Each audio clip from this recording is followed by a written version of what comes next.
much for coming along today. So can I welcome the children and everybody else who's had something to do with the transport of the bridge over the last few years.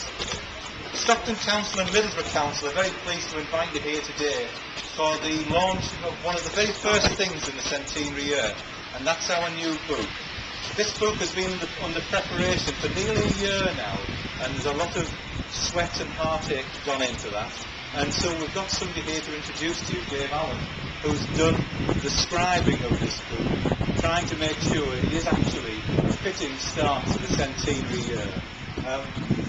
We'll be selling the book around the town, around Stockton and Middlesbrough, for £15, but it's tremendous value for money because it gives you not only the political machinations that were abroad at the time when the bridge was being thought about and when we were discussing as a corporation whether we should build the bridge, but also it gives you some interesting snippets and pieces of history over the years as the bridge has become more of an icon for the area, more of something that we can be really, truly proud of.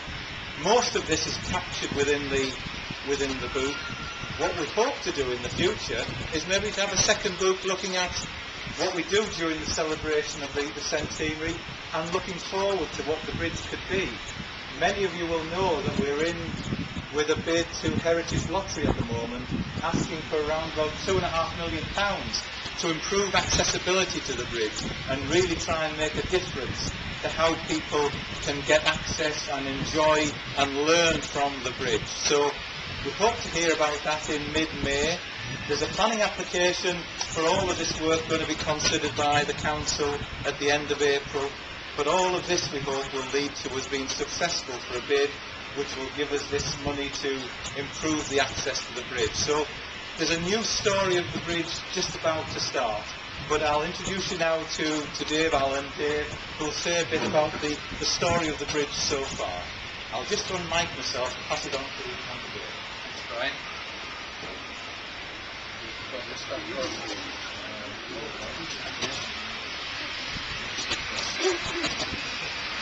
Thanks, Brian. Just a few words that I'm going to hold on to that as well before it takes off. I won't go on too long. That's my wife, who I hope is here now. She was rushing to us a few months ago. She's walking up now. As my wife Bernie will acknowledge, I do tend to go on when I start talking about the transport bridge, and never know when to stop. As working till 2 o'clock in the morning frequently on this book. We'll try not to go on too much on this occasion. So Bernie and my girls Sophie and Grace will readily testify. I did become a little bit obsessive in the transport bridge book over the past year. It took over a huge part of not only my life but their life too. And apologies there for the way that the Allan household became so full of bridges and gondolas and Edwardian engineering and local politics, and I can only apologise for that side of things. But seeing the book today just tells me that it really was all worthwhile. Because hopefully it's a lasting legacy to leave behind for the town and Teesside in general. Writing about transport, the symbol of Teesside, it was a privilege and a labour of love throughout that time.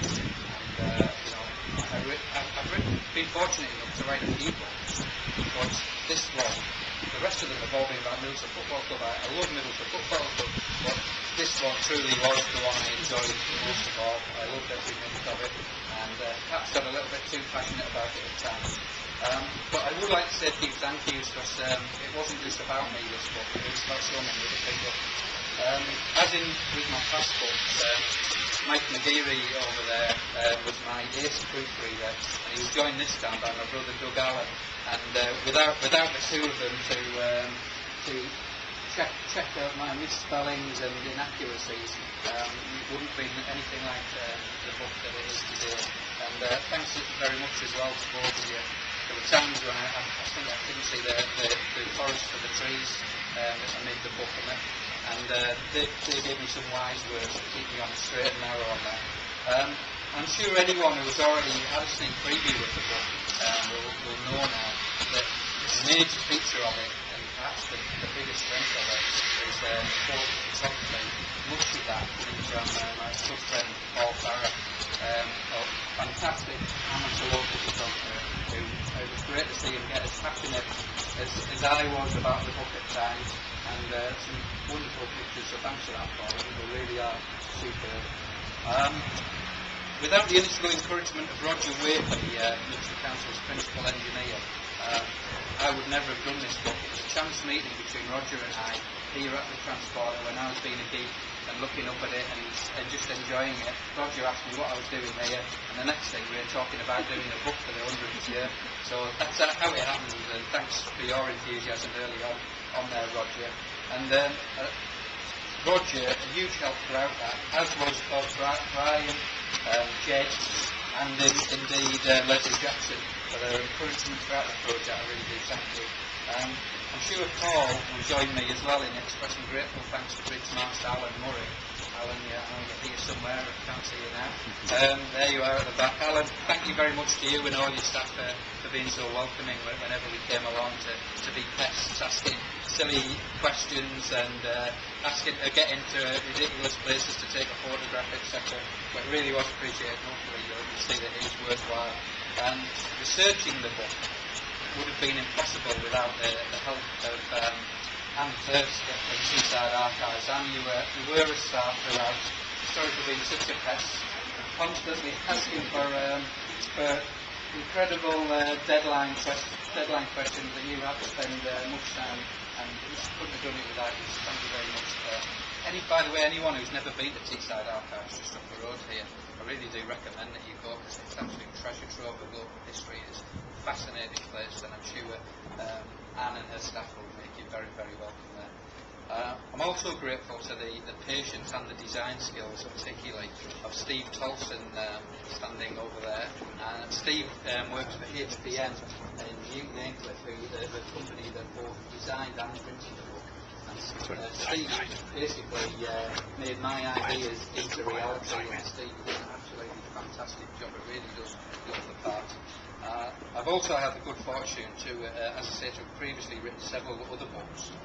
And I always seem to drastically underestimate just how many hours it will take. I have no idea how many I spent this time as well. As I say, it was often 2 or 3 o'clock in the morning, and that's why I think most of all I have to thank my wife, Bernadette, who gave enormous patience to me.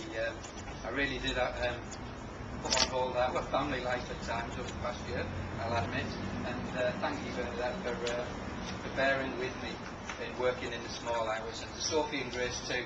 I think they thought I'd become permanently attached to our PC, so they finally have their PC back to play their games on, which they weren't happy about at the time, so I had lost. I have dedicated the book to both to Bernadette, to Sophie and to Grace, but also to my mother. My mum standing there. Believe it or not, she'll be celebrating her own landmark birthday this year. My mother will be 90, and the month after the Transporter was 100. And I think it's really fitting that it's my mother it's dedicated to. I also thank everyone who made verbal contributions to the book, or got in touch via email, letters. It was incredible how many people did get in touch.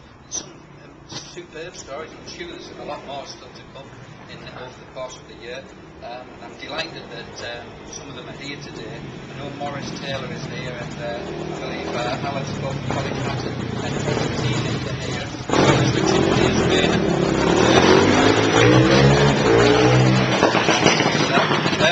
Sorry, I promised not to go on too long, as I always do. I've already broken that promise. Just to end by saying a big thank you to anyone else I haven't mentioned but who did contribute. I hope the book takes pride and place on the bookshelves and coffee tables of Teessiders and beyond, hopefully, for weeks, months and years ahead. And when the Transporter celebrates its 200th anniversary, as I really do believe it will, I might just have recovered if you want to ask me again. Thank you very much. Thank you.